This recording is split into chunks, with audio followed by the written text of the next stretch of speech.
राम रावण के युद्ध के बारे में तो हम सभी जानते हैं, लेकिन एक बड़ी रोचक बात है रावण के बारे में जिसके बारे में शायद ज्यादा लोगों को पता ना हो। वो बात यह है कि रावण के एक साधु थे जिनका नाम था शंबर, और वो वैजयंतीपुर के राजा थे। शंबर की पत्नी मायावती रावण की पत्नी मंदोदरी उसकी बड़ी बहन थी, और रावण मायावती से थोड़ा छोटा था। तो ये किस्सा तब का है जब मायावती करीब 28 बरस की रही होंगी। तो उस समय ऐसा क्या हुआ कि मायावती के पति शंबर को रावण पर इतना क्रोध आया कि उन्होंने न सिर्फ उससे लड़ाई की, उससे युद्ध किया, बल्कि उसे कैद भी कर लिया। आइए सुनते हैं।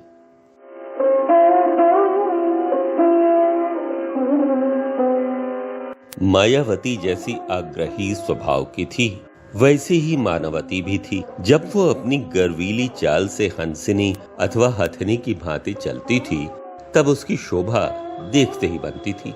इस समय अपने मन की चंचलता को छिपाने के लिए उसने सभी दासी चेटियों को अलग कर दिया था। केवल एक दानवी किंकरी नंगी तलवार लिए लता गृह के द्वार पर पहरा दे रही थी।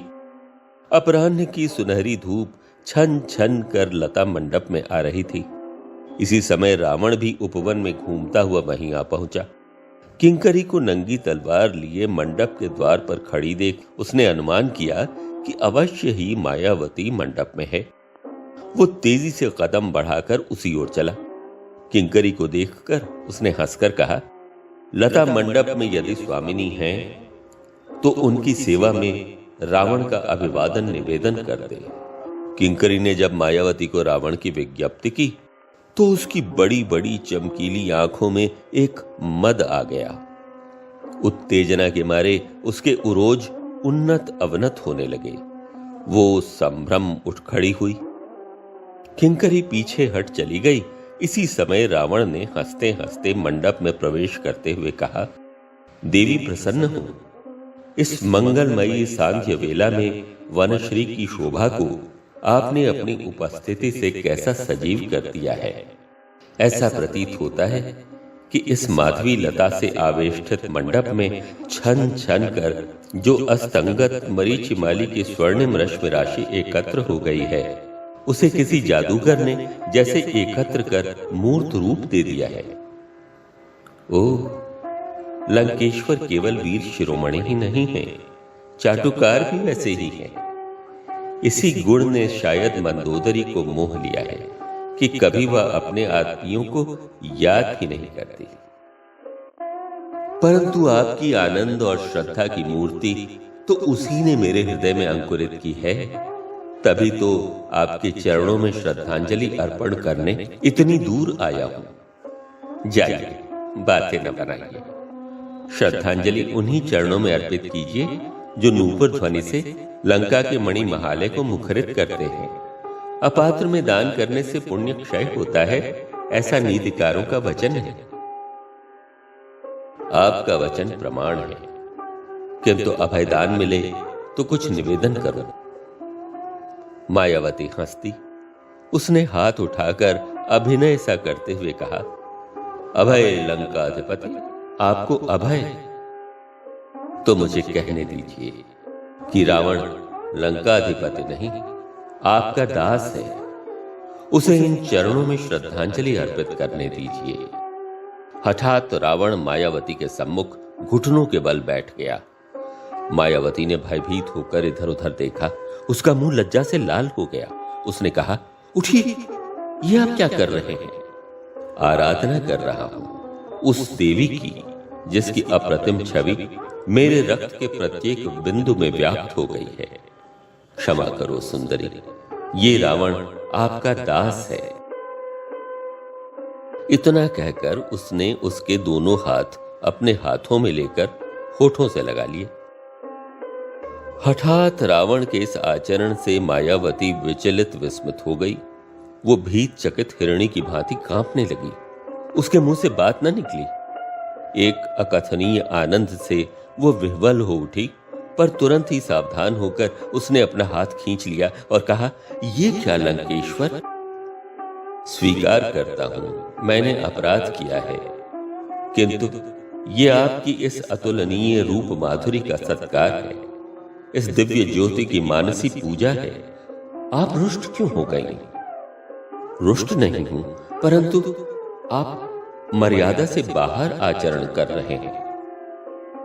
देवी प्रसन्न हो, निस्संदेह अकिंचन आपकी कृपा के योग्य नहीं, पर इस दिव्य सौंदर्य की पूजा से तो आप मुझ दास को वंचित मत कीजिए। ये क्या आप व्यंग्य कर रहे हैं लंकेश? मायावती ने अपनी प्रशंसा सुनकर असंयत होकर धड़कते हुए हृदय से कहा, नहीं देवी, मैं सच कह रहा हूं। मैं चाटुकारिता नहीं करता। मैं आप पर मुक्त हूं। मेरा हृदय आप पर न्योछावर है। ये तो आप मंदोदरी के प्रति अन्याय कर रहे हैं। मंदोदरी को निस्संदेह मैं प्राणों से अधिक प्यार करता हूं, पर आपके दिव्य रूप की तो मैं पूजा करता हूं, परंतु आपके क्रोध से भय खाता हूं। मायावती के आग्रहशील हृदय में प्रवृत्ति की लहरें उमड़ने लगीं। उसने मंद मंद मुस्कुराकर कहा, वीर ध्वज लंकेश भी भय खाते हैं स्त्रियों से। ये तो लंकेश के लिए प्रशंसा की बात नहीं है। रावण के नेत्रों की तृष्णा उभर आई। उसने कहा, आह, तब आप मुझ पर एकदम निर्दय नहीं हैं। ये आपने कैसे समझ लिया? आपके इस चंद्र छटा सम उज्ज्वल हास्य से। किंतु मैं ऐसी अकृतज्ञ नहीं हूं कि आपकी स्तुति के लिए आपका आभार न मानूं। ये तो मेरे अंतःकरण की श्रद्धा है। फिर एकाएक उत्तेजित होकर उसने कहा, सच तो यह है कि मेरा मन तुम पर अनुरक्त है सुंदरी। कहो, वो कौन बड़भागी है जिसके लिए तुमने ये साज सजा है? वो कौन भाग्यवान है जो तुम्हारे इन कमल से सुगंध वाले अधर पल्लवों का चुंबन करेगा? स्वर्ण घट के समान तुम्हारे ये भरे हुए कठोर कुछ आज किसके आलिंगन की प्रतीक्षा में है? प्रिय, आज तुम मुझे रति दो। मैं लंका का स्वामी पौलस्त्य रावण काम पीड़ित हो तुमसे नम्रता पूर्वक रतिदान मांग रहा हूं। मैं जब से यहां आया हूं तेरी मनोहारी मूर्ति हृदय में रख रात दिन उसकी आराधना करता रहा। इतना कहकर रावण अत्यंत उदग्र भाव से दोनों हाथ फैलाकर मायावती को अपने आलिंगन में बांधने को आगे बढ़ा। उसका ये भाव देख और उसका अभिप्राय समझ मायावती थर थर कांपने लगी। उसने कहा, लंकेश, कि तुम क्या कर रहे हो? तुम मेरी छोटी भगनी के पति, मेरे संबंधी हो। मैं धर्म से तुम्हारी ज्येष्ठा हूं। सोचो तो, मेरे पति ये सुनेंगे तो क्या कहेंगे? तुम्हारे भाई कुबेर लोकपाल त्रिलोक में विख्यात है। तुम भी धर्माधर्म को समझते हो, ऋषि कुमार हो, इसलिए ऐसा न करो। जो मेरा पति है उसी के लिए मैं श्रृंगार करती हूं। मैं असुर कुल की स्त्री हूं, पत्नी हूं। तुम्हारी रक्षा संस्कृति है, मेरे सत्व की तुम रक्षा करो। कहो, वयम रक्षामः। रावण ने हंसकर कहा, कहीं असुर रमणियों के भी पति हुआ करते हैं? फिर ये एकांत रति का नियम तो मानवों में है, इसलिए मेरी अभिलाषा तुम्हें पूर्ण करनी पड़ेगी। इतना कहकर रावण ने झपट कर मायावती को अपने अंकपाश में दबोच लिया। मायावती बाज के पंजे में दबी हुई कबूतरी की भांति छटपटाने लगी। उसका श्रृंगार अस्त व्यस्त हो गया, वस्त्र फट गए, केश बिखर गए, वो केले के पत्ते के समान कांपने लगी। मायावती की दुर्दमनीय प्रवृत्ति भी तीव्र अभिलाषाग्नि से उद्दीप्त हो उठी। कांपते हुए मृदु मंद स्वर में कहा, नहीं, नहीं, मत करो, ऐसा मत करो। इस पर रावण ने उसे और भी कसकर अपनी बलिष्ठ भुजाओं में भर लिया और उसके होठों के निकट अपने उत्तप्त होंठ ले जाकर कहा, प्रिय, तू मेरी आराध्या है। उसने अपने अधर मायावती के अधरों से मिला दिए।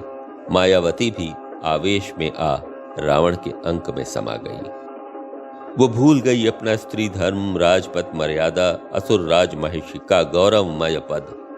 अपने पति असुर राज को वो भूल गई, कर्तव्य को भूल गई, विश्व की सब बातों को भूल गई। उसने उन्मत्त हो सब कुछ भूल उस नायक के आलिंगन में अधखुले नेत्रों के साथ अपना शरीर अर्पित कर दिया।